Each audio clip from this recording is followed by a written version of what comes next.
But I often wonder what could have been. What would the films of the 1930s, 40s, 50s, and 60s have been like if they hadn't had the Hays Code restricting what they could and couldn't depict? Probably more blasphemy.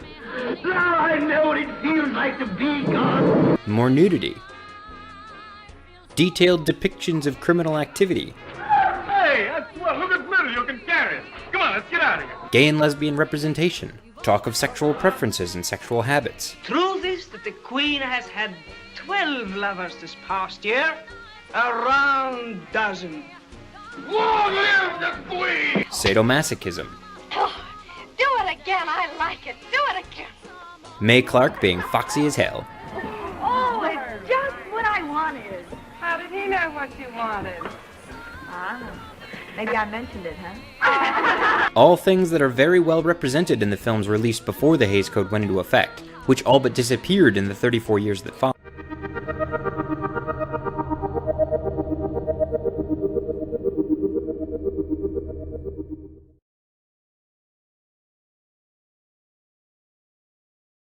You know, back when I was younger, there was a song, a popular song that said that one of the main lyrics was "things that make you go Things that make you go, And on this video, I have something that's really going to make you go But before we start, don't forget to hit that like, subscribe, share this video. Don't forget to hit that notification bell if you want to receive all of our notifications here on CutieCast TV and Man Man with the Show. And most of all, thank you for all of you who have done this. We really do appreciate that. We're still in the 430s. We're trying to get to that 500 level, and we thank those who have subscribed just in the past 2 weeks, including during the holiday part of the month. As we're progressing into the end of the year, you know, there's so much that's going on, and we're going to try to get through this as fast as possible and before the holiday comes in there, before the end of the year, because we're going to take our holiday very soon again. So, HBO Max. You know, I don't subscribe to this right now at the moment on there. They had me upset on a bunch of things. And it is correct that this network has been pissing a lot of people off. Of course, this is owned by Warner with the Warner Discovery situation. Wondering what is going on in the minds at corporate right now. You know, we discussed the situations on the Cartoon Network end. Now on the HBO Max end, we have some big issues. And I call this a big issue. I didn't care for Birds of Prey. It was a real horrible movie. I mean, it just literally was just a shit show. Didn't expect much out of this. You know, I love the character Harley Quinn ever since she was invented during the Batman animated series. And they still haven't gotten her yet. They came close, but they haven't got the character right. They got the right actress to do it, but they're not giving her the right scripts. They're not giving her the way Harley Quinn should be.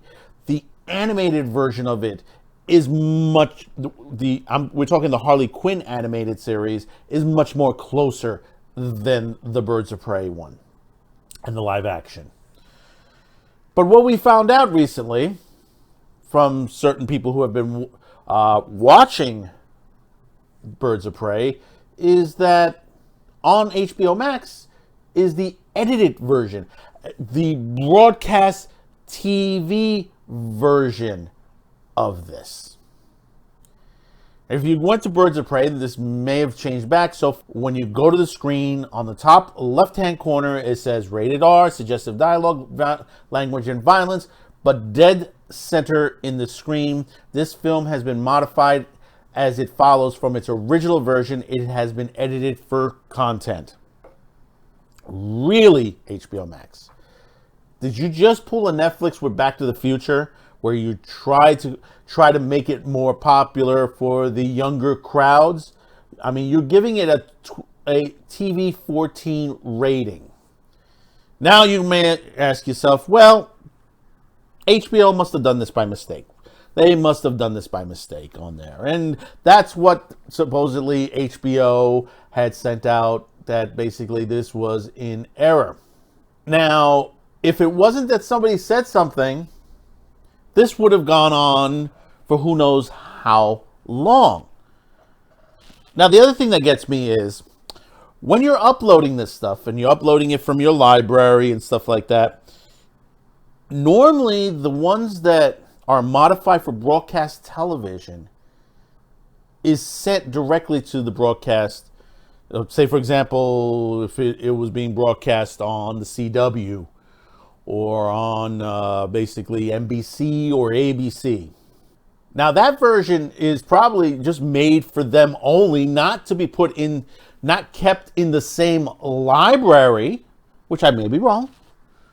But from my experience, normally when you keep a broadcast version of a movie, that is sent out. And the old way was, you sent out the copies left and right. But when it came to the company itself, you have your own files, you have your own system, you have your own library, which you keep your stuff in that goes directly into your system. Now, if it's somebody who uploaded this into the HBOMAX system and didn't check it, that would be real stupid. Because generally, when you upload something, like myself, as a YouTuber, when I upload my stuff, I do check it, make sure it's properly, especially at airtime. I make sure I sit down, make sure that it is okay, that it is the correct one out. Now, there are times where there is two versions of this show, because unfortunately, sometimes we get hit with a copyright, which I have to either edit out or remove that particular content for the YouTube version. But I keep a separate version of this same file and move it over to my alternative media files. So at least I know between one to the other. And the thing about it is, if I have to re-upload it, I always list it as re-upload, which tells me that this has been re-edited. And when you look at files, you have to laugh at this.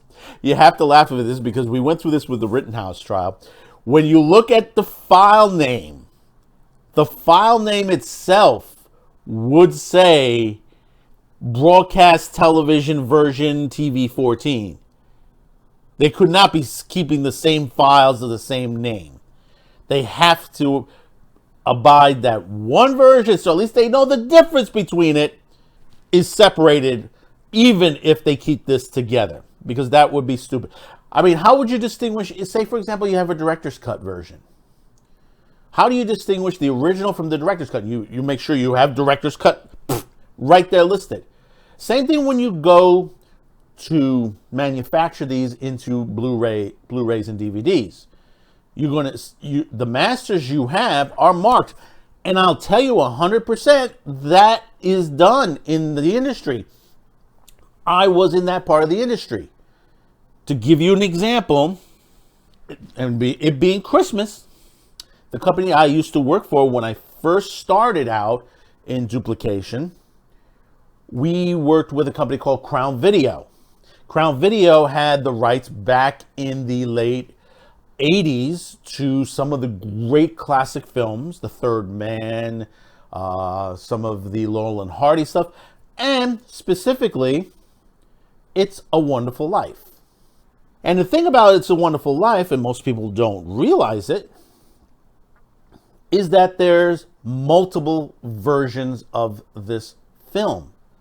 3 from the last I saw, maybe more now, but there were 3 versions on there. And they had nothing to do with broadcast. It had to deal with basically which version at that time they wanted to put out at what price point. This was, like I said, this was the late 80s. Videotapes were still, was still progressing. They were still at their price points at the way it was. The classics were discounted at first. This is before DVD. And to look to the perspective that on these labels, you had original version, short version, and extended version. And those were all typefaced right in the front. So when I used to get my orders, what I call my order binder, I looked over and I would see which version I needed and the library number it was at.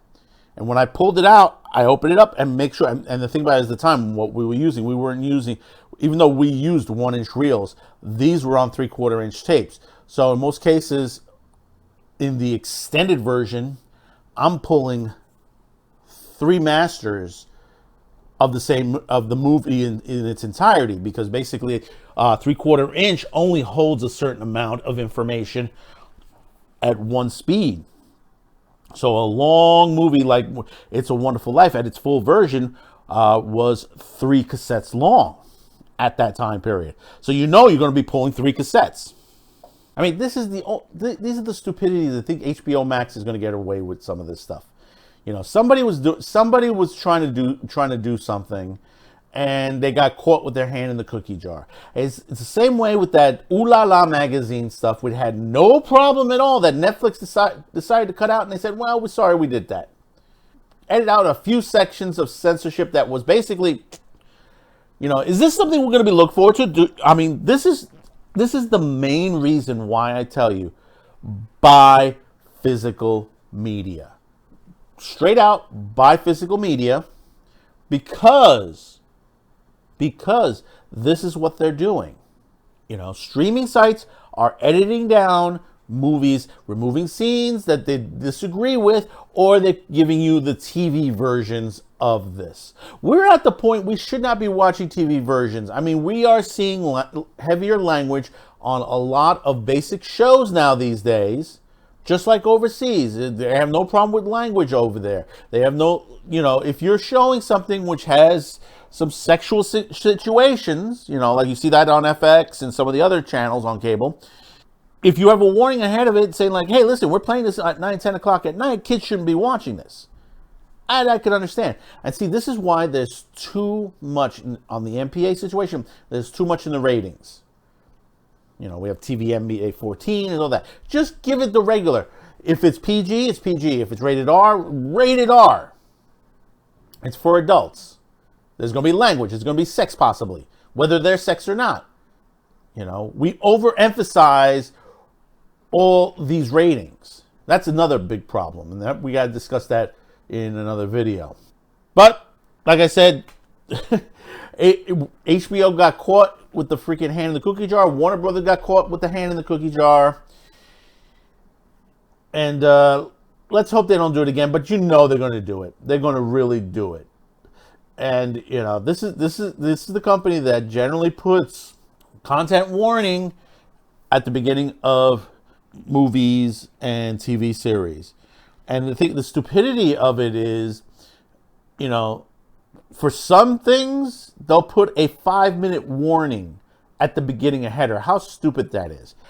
Gone with the Wind has a 5-minute warning on the header of it, whereas some other things might have just less than 30 seconds. On this program and our Saturday pre-flight, because of YouTube, and this is because of YouTube, sometimes we will put a language disclaimer or a situations disclaimer at the beginning because we don't want to get hit where they say like, oh, you're playing this. No, we gave the warning. Same thing with a lot of other YouTubers have been doing that lately. But we're going to give you the basics. Hey, if it has language and all that, expect. It's an adult. This is an adult show. I mean, I think, I hope children are not watching this. My average is about 18 to 60 in my demographics on this channel. So in saying that, finally, we've reached this part of the video. Thank you for tuning in. Don't forget to hit that like, subscribe, share. And we'll see you on the next video. Thank you for tuning in, and bye-bye now.